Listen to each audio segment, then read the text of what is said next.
여러분 메리 크리스마스. 참 좋은 것 같아요. 메리 크리스마스 소리만 들으면 가슴이 벌렁벌렁 뜁니다.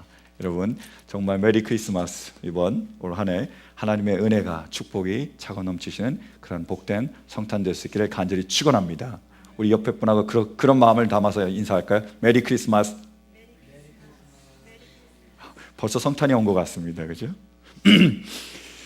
며칠 전이었습니다. 제가 어떤 성도님을 만났어요. 우리 교회 성도님이 아니니까 누굴까라고 여러분 괜히 이제 추측하거나 생각하지 마시기 바랍니다. 우리 교회 교인이 아니세요. 근데 그분하고 만나서 여러 가지 얘기를 나누는데 그분이 원래 우버 택시 아시죠? 하고 리프트라는 그러한 택시에서 일하시는 분이었어요. 지금도 일하고 계시죠. 열심히 일하고 계셨는데 몇 달 전에는 그 일을 굉장히 좋아하시더라고요. 몇 달 전에도 만나봤는데 이게 내 천직 같다.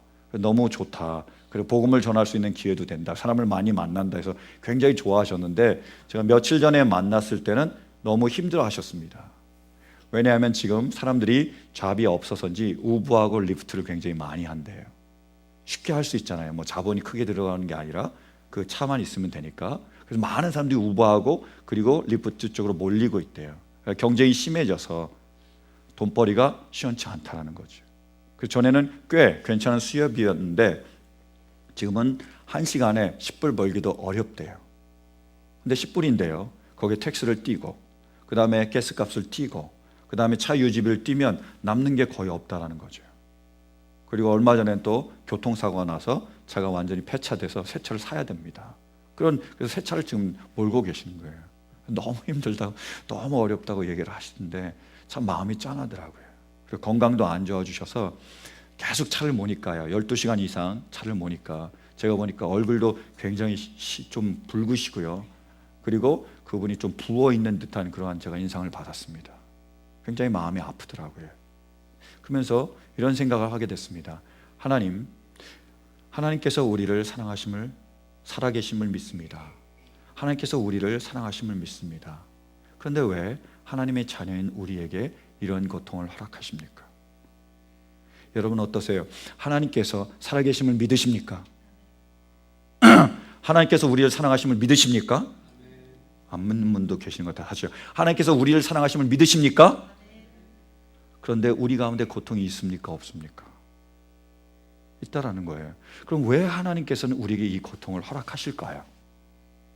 여러 가지 이유가 있겠지만 창세기 3장에 보면 우리가 고통을 받는 이유를 바로 아담과 하와의 죄라고 밝혀주고 있습니다. 죄 때문이라는 거예요. 정말 그런지 보실까요? 16절이요. 창세기. 자, 여자에게는 이렇게 말씀하셨다. 내가 너에게 임신하는 고통을 크게 더할 것이니 너는 고통을 겪으며 자식을 낳을 것이다. 내가 남편을 지배하려고 해도 남편이 너를 다스릴 것이다. 아멘. 여자와 남자가 선악과 앞에 섰습니다. 동산 중앙 앞에 섰지요. 그리고 선과 악의 갈림길 가운데 섰습니다. 그들이 무엇을 선택했느냐? 선악과를 따먹는 것을 선택했습니다. 선악과를 따먹었어요. 하나님의 말씀을 거역했습니다. 그래서 악을 선택하니까 그 다음에 어떤 결과가 일어났다고요? 고통이 찾아오기 시작합니다. 죽음뿐만 아니라 고통이 있는 거예요. 왜요? 하나님과 우리의 관계가 깨어졌습니다. 그걸로 끝난 게 아니라요. 하나님과 우리의 관계가 깨어지면 사람과 사람과의 관계도 깨어집니다. 그래서 사람과의 관계가 깨어지는 거예요. 남편과 아내의 관계가 깨어졌습니다. 이전에는요. 하나님께서 하와를 아담 앞에 짜잔 등장시켰을 때 아담이 이렇게 얘기합니다. 당신은 내 뼈 중에 뼈요 살 중에 살이다. 무슨 말이죠? 당신 나에게서 나왔어. 나와 당신은 하나야. 내가 정말 당신을 사랑해. 이런 표현입니다. 그것을 그렇게 시적으로 표현하는 거예요. 당신은 내 살 중에 살이요 뼈 중에 뼈다.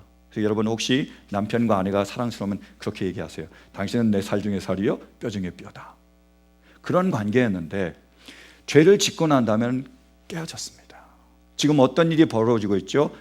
아내가 남편 위에 올라가려고 하는 거예요. 남편을 지배하려고 합니다. 남편도요 아내 위에 올라가려고 하는 거예요. 지배하려고 하는 겁니다.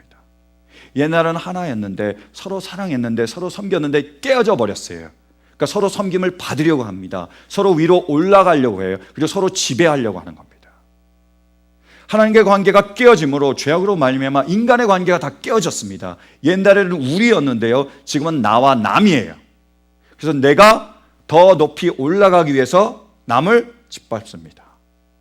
내가 더 많이 가지기 위해서 남의 것을 빼앗는 거예요. 그래서 고통스러운 겁니다. 그런 일이 지금 라는 거예요. 얼마 전에 라이프지라는 잡지에서 사진 하나를 올렸습니다. 12살짜리 소년이 나이키 신발을 깁고 있는 꿰매고 있는 그 장면이었어요. 사람들이 막 일어났습니다. 불매운동을 벌였어요. 어떻게 그런 어린 소년에게 공부하고 미래를 꿈꾸고 이 모든 것을 준비할 그 소년에게 이런 일을 시킬 수 있느냐. 그래서 안 팔리기 시작해서 적자가 났습니다. 그래서 나이키에서 자기가 공언을 했습니다. 다시는 그런 아동들에게, 어린아이들에게 노동을 시키지 않겠다. 그렇게 공언을 했어요. 그걸로 아동 노동, 아동 학대가 끝났을까요? 아니에요. 지금 지난 1월에 유럽에서 난민들이 왔습니다. 그들이 다 등록을 했어요. 등록을 해야 된대요. 근데 그 중에 등록한 아이들 중에 10,000명 이상이 실종이 됐대요. 어디로 간 걸까요? 그 10,000명 이상의 아이들이 보고에 의하면 납치되고 매매됐다는 거예요. 팔렸다는 겁니다. 그럼 그 아이들이 납치되고 팔렸는데 어디로 갔을까요? 불법 현장에 가서 노동을 하고 있거나 아니면은 어른들의 놀이개가 됐겠죠. 이런 일이 벌어지고 있다는 겁니다. 그리고 영국 BBC 방송에서는 그 터키에는 한 하청업자 공장을 찾아서 그것에 대한 기사를 실었는데 거기에서 어떤 일이 벌어지느냐? 그러한 난민 아이들을 불법으로 고용한 겁니다. 그래서 1시간에 1파운드, 1불 조금 넘죠. 그 정도를 주면서 그 열악한 환경 가운데서 그 아이들을 일시키는 게 아니라 부려먹고 있습니다. 그게 보여진 거예요. 이런 일이 벌어진다는 거죠. 내가 더 많이 누리려고요? 내가 더 많은 것을 누리려고 다른 사람 것을 빼앗는 거예요. 학대와 착취가 일어나는 겁니다. 제가 이렇게 얘기하니까 그래, 남의 나라 이야기고 남의 아이 이야기지 이렇게 생각하시는 분 계세요? 아니요. 지금 우리 아이들의 얘기고요. 우리의 이야기입니다. 우리 아들이 고등학교에 입학하게 됐어요. 그런데 우리는 CB보다 글렌델 하이를 원했습니다. CB는요, 특수교육이 너무 안 좋더라고요. 딱 선생님을 만나서 모임할 때부터 안 좋다는 정보를 받았는데 정말 안 좋았어요. 그래서 우리는 글렌데일로 보내달라고 그랬는데 허락이 안 됐습니다. 그래서 이 아이가 CB로 가게 됐어요. 근데 그것 때문에, 그 트랜스퍼 때문에 지금 열심히 우리가 많이 싸웠습니다. 법적으로도 우리가 변호사도 이제 같이 자문하고 굉장히 어려움이 많았어요. 그래서 2번의 미팅을 가졌고, 여러분 기도를 부탁드릴게요. 이번 돌아오는 수요일 날 그 아이의 트랜지션을 위해서 다시 미팅을 갖습니다. 그래서 지금까지는 못했지만 이번에는 잘 돼서 우리 아이가 정말 글렌델 하이로 더 좋은 환경으로 갈 수 있도록 여러분 저를 사랑하시죠? 제 아내와 제 아이를 사랑하시죠? 그러면 꼭 기도해 주시길 부탁드립니다. 그래서 그걸 준비하면서 그 모임이 있으니까 우리 와이프가 학교에 찾아갔어요. 우리 아들이 어떻게 하나, 학교에서 어떻게 우리 아들을 돌보고 있나 딱 찾아갔는데 그 담임 선생님이 맡아서 담당할 시간이에요. 근데 애가 없는지 어디 있는지 모르겠다라는 거예요. 운동장 어딘가 있을 거래요. 그래서 에이드가 있으니까, 보조교사가 있으니까 아마 그 사람하고 있을 거다. 그 사람을 찾아보래요. 와이프가 운동장을 찾아다닌 겁니다. 우리 아들을. 엄마 찾아 산말리도 아니고 아들 찾아 삼천리가 된 거예요. 막 찾아다니는 거예요. 그래서 그 에이드, 그 우리 아들을 맡았다는 그 에이드에게 가서 봤더니 그 에이드가 뭐하고 있었느냐, 병하고 종이를 줍고 있었습니다. 리사이클링을 하고 있었어요. 그리고 그 에이드 옆에 한 아이가, 우리 아들과 같은 그 아이가 같이 그 일을 하고 있었습니다. 다른 학생들은요, 열심히 공부하고 있는 시간이에요. 다른 학생들은 열심히 뛰어노는 시간입니다.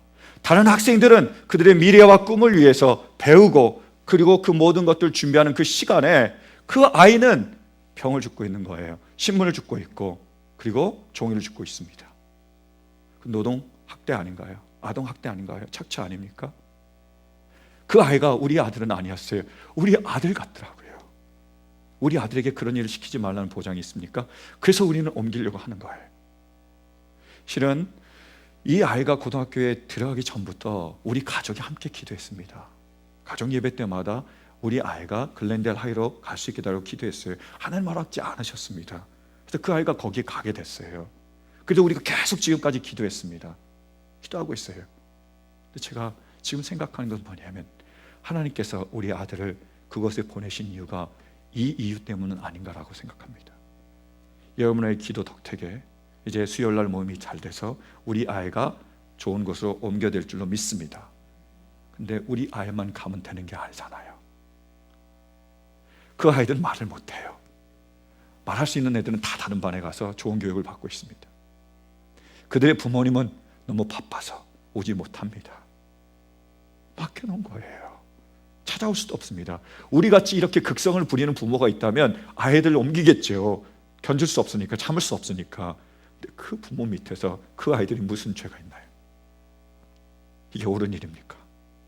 이런 일들이 벌어지고 있다는 거예요. 왜요? 관계가 깨어졌습니다. 내가 더 높아지려고 하고 내가 더 많이 가지려고 하는 거예요.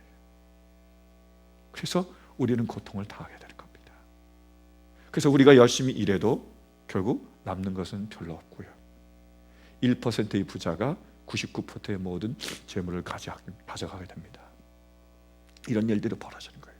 서로 미워하고 서로 시기하고, 그래서 전쟁을 벌이고 테러를 벌이고, 미움이 증오를 낳고 증오가 살인을 낳고, 그래서 우리 모두가 고통스럽고 괴롭고 힘든 겁니다.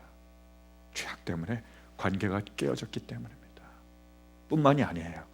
이 죄악으로 인해서 사람과 사람과의 관계가 깨어졌을 뿐만 아니라 사람과 자연과의 관계가 깨어져 버리고 말았습니다.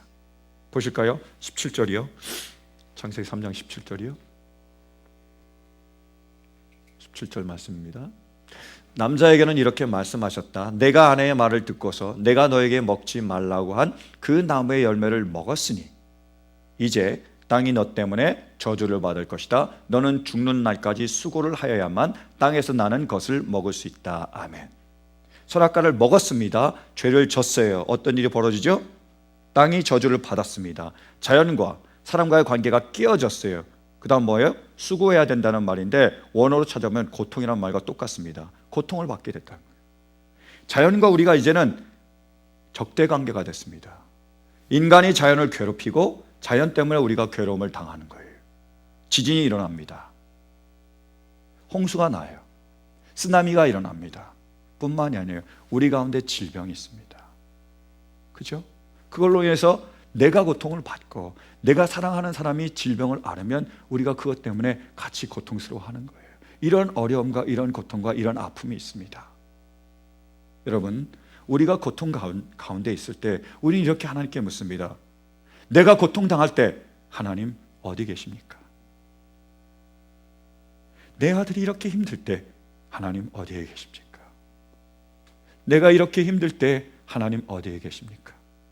이 땅에 수많은 아이들이 납치되며 팔리는데 하나님 어디 계십니까? 전쟁과 테러로 수많은 아이들과 수많은 사람들이 죽어가는데 하나님 어디에 계십니까?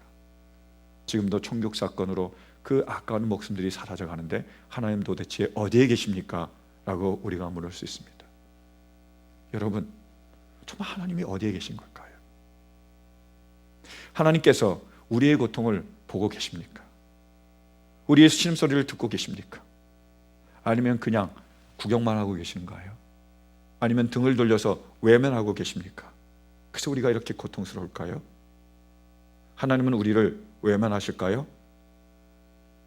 Never ever이죠. 절대로 그러실 수가 없습니다. 하나님의 자녀인데요. 오늘 본문 말씀이 우리가 고통 가운데 있을 때에 하나님께서 어떻게 하고 계신지를 정확하게 보여줍니다. 한번 본문 7절 말씀 보실까요? 함께 봉독하겠습니다. 시작. 주님께서 다시 말씀하셨다. 나는 이집트에 있는 나의 백성이 고통받는 것을 똑똑히 보았고 또 억압 때문에 괴로워서 부르짖는 소리를 들었다. 그러므로 나는 그들의 고난을 분명히 안다. 아멘. 하나님께서 말씀하신 거예요. 내가 너희들이 고통당할 때 뭐라고요? 똑똑히 보고 계시고 너희들이 고통 가운데 신음하는 그 신음소리를 뭐요? 듣고 계시고 그래서 우리의 고통을 뭐요? 알고 계신다고 말하는 거예요. 여러분, 이 말씀이 진리임을 믿으십니까? 정말로 하나님께서 우리의 고통을 알고 계시는 줄 믿으세요? 이 말씀을 원어로 살펴보면 더 극적인 표현을 하나님께서 쓰셨다는 것을 알 수 있습니다. 여기에서 보면 또 억압 때문에 괴로워서 부르짖는 소리를 들었다고 이렇게 의역이 되어 있는데요. 그렇게 해석이 되어 있는데 원문으로 보면 감독자의 앞에서 부르짖는 소리를 들었다 하는 말입니다. 파나임, 얼굴이라는 표현을 쓰고 있어요. 지금 어떤 일이 벌어지고 있는 거죠? 바로가 자기의 신하들에게 그 백성들을, 이스라엘 백성들을 노동시키고 그것을 감독하라고 시켰습니다. 그래서 감독자가 그 백성들 앞에 있는 거예요. 바로 눈앞에요. 그 눈앞에요. 얼굴 앞에 바로 있는 거예요. 근데 그들이 고통 당하는데 그 감독자가 그것을 보고 있습니까? 보지 않고 있다는 거예요. 안 보여요. 바로 눈앞에 있는데 그들이 고통당하는 게 안 보입니다. 바로 눈앞에 있는데 그들이 신으면서 사는 소리가 들리나요? 들리지 않는다는 거예요. 그들이 고통받고 있음을 함께 공감하고 있습니까? 공감하지 않습니다. 이유는요, 내 백성이 아니에요. 내 아들과 딸이 아닙니다. 내 남편과 아내가 아니에요. 다른 사람이 폐암으로 죽든 말든 내 감기가 더 중요한 거죠. 안 됐습니다. 바로 눈앞에 있는데, 바로 가까이 있는데. 하나님은 어떠시다고요? 하늘에 계시지만 우리의 모든 고통을 지켜보고 계시고, 그리고 우리의 모든 신음소리를 듣고 계시고, 그리고 우리가 얼마나 고통스러운지를 알고 계십니다. 뿐만이 아니라요, 우리를 그 고통 가운데서 건져내기를 원하십니다. 왜요? 더 이상 볼 수 없으니까요. 더 이상 들을 수 없으니까요. 더 이상 놔둘 수 없으니까요. 그 고통을 아시니까요. 야답니다. 같이 느끼시니까요. 놔둘 수 없는 거예요. 그래서 하나님은 어떻게 우리를 고통 가운데서 해결하시죠? 하나님은 어떻게 이스라엘 백성들을 이집트의 고통 가운데서 건지셨습니까? 10절 말씀 보실까요? 이제 나는 너를 바로에게 보내어 나의 백성 이스라엘 자손을 이집트에서 이끌어내게 하겠다. 아멘. 하나님께서 하나님의 사람 모세를 부르셨습니다. 그리고 그를 다시 고통 가운데로, 이집트 가운데로 보냅니다. 그래서 그 모세를 그 고통 가운데로 보내서 그들을 구원하게 하는 거예요. 고통 가운데요. 이것뿐만이 아닙니다. 다시 보실까요? 12절이요. 하나님이 대답하셨다. 내가 너와 함께 있겠다. 자, 모세는 고통 가운데로 이집트로 들어가고 있습니다. 하나님은 어디 계실까요? 어디 계시다고요? 모세와 함께해요. 하나님께서 모세와 함께 우리의 고통 가운데로 들어오신 겁니다. 이 시대를 살고 있는, 고통 가운데 있는 우리를 위하여 우리의 고통 한가운데로 들어오신 분이 계십니다. 누구시죠? 예수님. 그게 성탄절입니다. 산타 선물 준다고 울면 안 돼, 울면 안 돼, 울지 않으면 선물 받는다고 하는 게 성탄절이 아니고요, 우리의 고통 가운데서 그 고통을 구원하기 위하여 우리의 고통 한가운데로 들어오신 예수님을 맞이하는 날이 바로 성탄절입니다. 예수님은 그렇게 우리의 고통 한가운데로 내려오셨습니다. 그리고 우리의 고통과 함께 하셨어요. 우리와 똑같은 고통을 당하셨습니다. 그리고 우리와 함께 고통을 당하심으로 우리를 그 고통에서 건져내 주실 거예요. 사랑하는 성도 여러분, 하나님 우리 아버지께서 우리를 고통 가운데서 건져내기 위하여 택하신 방법이 뭐지요? 우리와 같이 고통을 당하시는 거였습니다. 우리와 함께 고통을 당함으로, 이 모든 것을 같이 누림으로 우리를 그 고통 가운데서 건져내 주신 거예요. 폴 브랜든이라는 선교사님 아들이시고요, 그리고 한센병 아시죠? 문둥병을 위한 그 사역을 하셨던 귀한 외과 의사가 있습니다. 이분에 대한 일화가 필립 얀시가 쓴 내가 고통당할 때 하나님 어디 계십니까? 라는 책에 실려 있습니다. 제가 그 내용이 좀 길지만 그 안에 설교의 모든 내용이 담겨 있기에 제가 그대로 여러분에게 전하기를 원합니다. 널찍한 마당에 돗자리를 깔고 환자들이 모여 앉아 있는데 브랜드가 뒤늦게 살짝 끼어들었다. 북적이는 몸들과 가난, 곰팡내, 붕대 냄새들로 뒤섞인 공기는 매우 탁했다. 한센병 환자들은 브랜드 박사에게 몇 마디 말씀을 해달라고 졸랐고 그는 마지못해 승낙했다. 그는 잠시 동안 무슨 말을 해야 할지 생각이 나지 않아 환자들을 바라보며 서 있었다. 그의 시선은 그들의 손으로 이끌렸다. 대부분 안으로 오그라든 그 흔한 문둥이 갈고리 손이 많았고 어떤 손들은 손가락이 전혀 없거나 자리만 몇 개 남아 있었다. 손을 깔고 앉아 있는 환자들이 많았고 아니면 다른 방법으로 손을 보이지 않게 가리고 있었다. 폴 브랜드 박사가 말합니다. 여러분, 나는 손을 보는 의사입니다. 십자가에 못 박히신 그의 손을 보십시다. 나는 내 손 한가운데를 못이 뚫고 지나간다는 생각만 해도 아픕니다. 왜냐하면 나는 거기에서 무슨 일이 일어날지 힘줄과 신경과 혈관과 근육에 막대한 혼란이 있을 것을 알기 때문이죠. 손을 불구로 만들지 않고는 그 가운데를 못이 뚫고 지나갈 수 없는 것입니다. 병을 고치시던 그 손이 불구가 된 것을 생각할 때 나는 그리스도께서 어떠한 고난을 겪으셔야 했는지를 절감하게 됩니다. 그 고난의 행위로서 그는 자신을 세상의 모든 불구인 사람들과 동일시하셨던 겁니다. 가난한 사람들과 함께 빈궁을 견디시고 지친 사람들과 함께 피곤함을 견디실 수 있었을 뿐만 아니라 또한 불구자들과 함께 갈고리 손도 견디실 수 있었던 것입니다.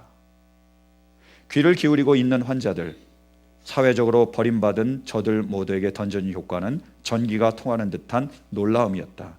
예수님이 그들처럼 갈고리 손을 가진 불구라니. 브랜드는 계속했다. 여러분, 그 다음에는 그의 부활하신 손이 있었습니다. 와서 내 손을 보라. 그리고 도마를 불러서 그의 손가락을 못자국에 넣어보라고 하셨습니다. 왜 그는 인간으로서 당하신 상처를 그대로 갖기 원하셨을까요? 그것은 그가 땅에 있는 사람들이 고난을 생각나게 해줄 영원한 회상물을 갖고 가고 싶어 하셨던 때문이 아니었을까요? 그는 고통받는 사람들이 필요를 계속 이해하실 수 있도록 고난의 표적을 갖고 가셨습니다. 그는 영원토록 우리와 하나가 되길 원하셨던 것입니다. 그가 말을 마쳤을 때 그는 다시 한센병 환자들의 손을 보았다. 이번에는 그 손이 인도인의 존경의 표시인 나마스테로 두 손바닥이 마주 합쳐져서 마당 위로 모두 높이 치켜 올려져 있었다. 그 손들은 아까와 똑같이 뭉툭한 손, 똑같이 잃어버린 손가락에 오그라든 모양이었다.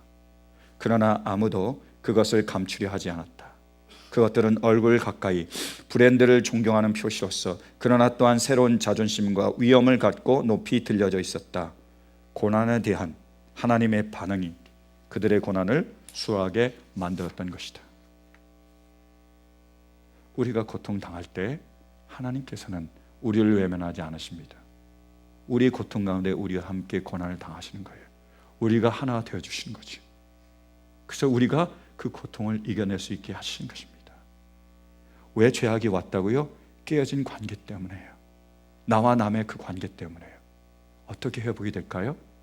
그 관계가 회복이 될 때 하나님께서 내 고통을, 아버지께서 내 아들의 고통을 한다고 여길 때 그 고통을 이길 힘을 받게 되는 것입니다.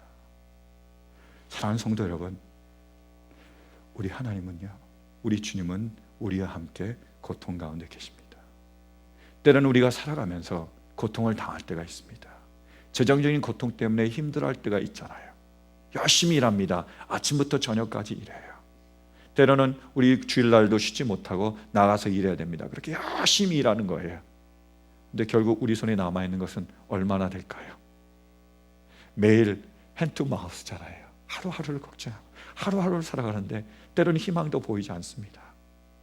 그렇게 너무 힘들어요. 이렇게까지 살아야 하지만 살아갈 수밖에, 그렇게 할 수밖에 없어요. 직업을 바꾸고 싶지만 바꿀 만한 직업도 없습니다. 너무 고통스러운데요.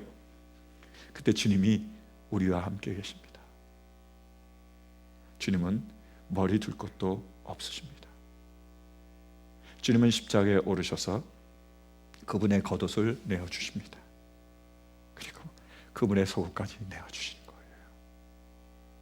우리의 가난에, 그 어려움에 함께 동참해 주십니다.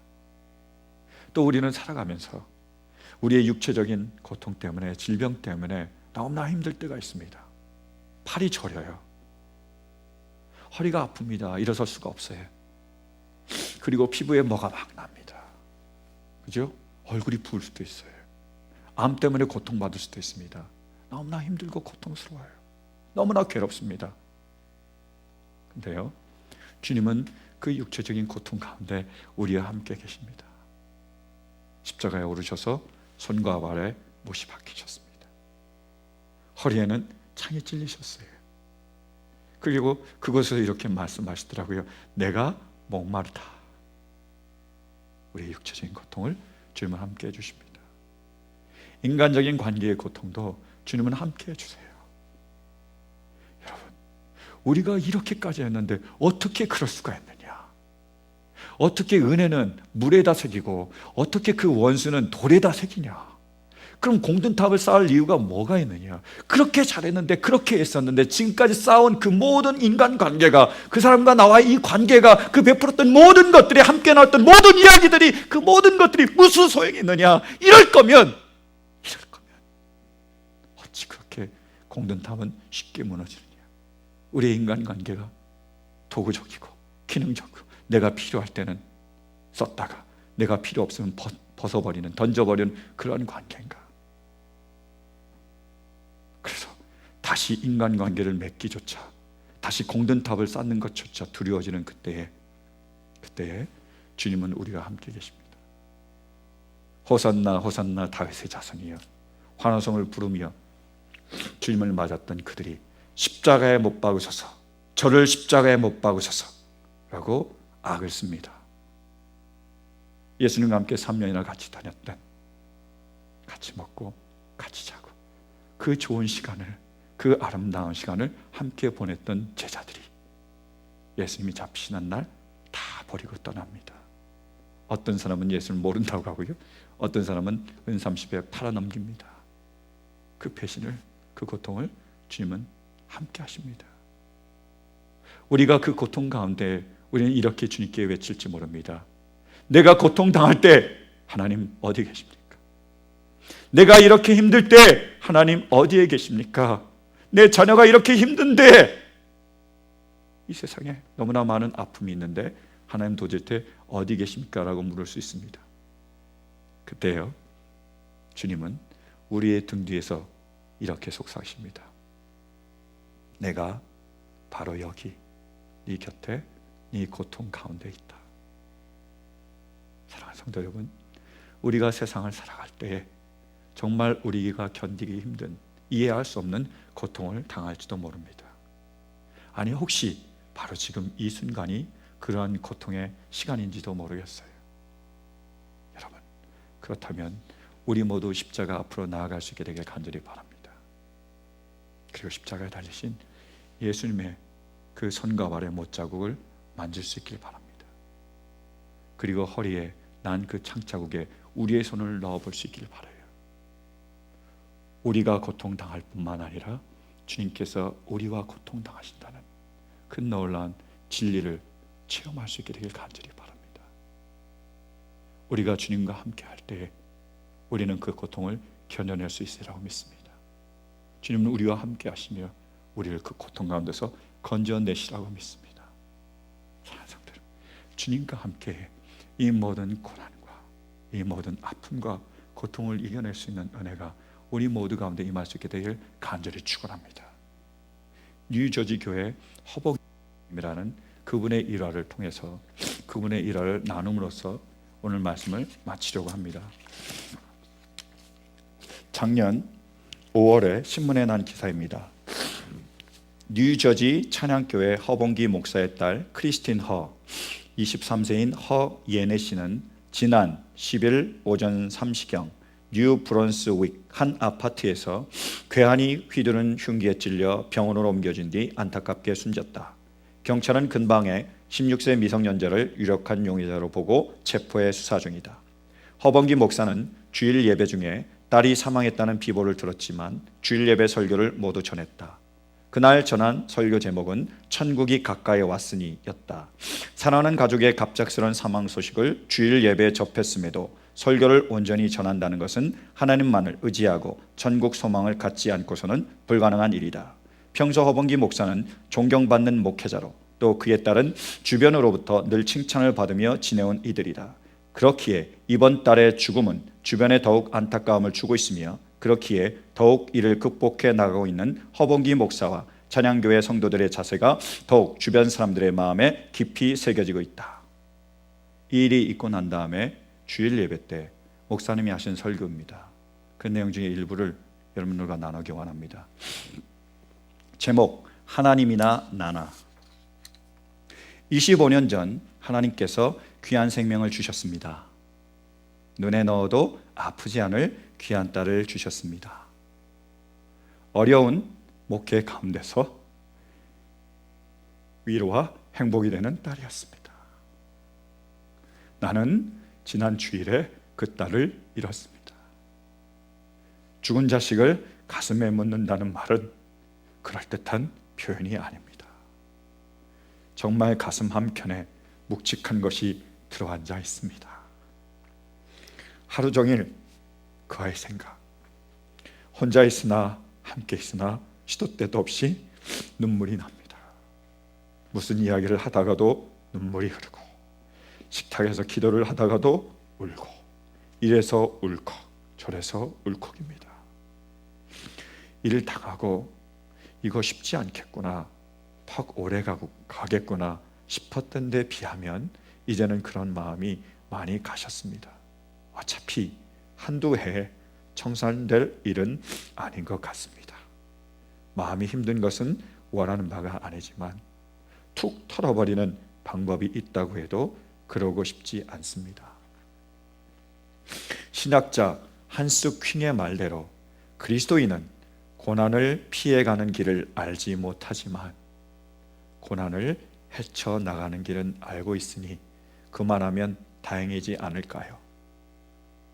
나는 이제 아들을 잃으신 적이 있는 같은 처지의 하나님을 믿습니다. 사랑하는 성도 여러분, 이 시간 우리 모두에게 우리의 고통 가운데로 오신 그 예수님을 만날 수 있는 은혜가 있기를 간절히 축원합니다. 우리 함께 기도하시겠습니다. 우리에게 주신 말씀 붙잡고 기도로 주님께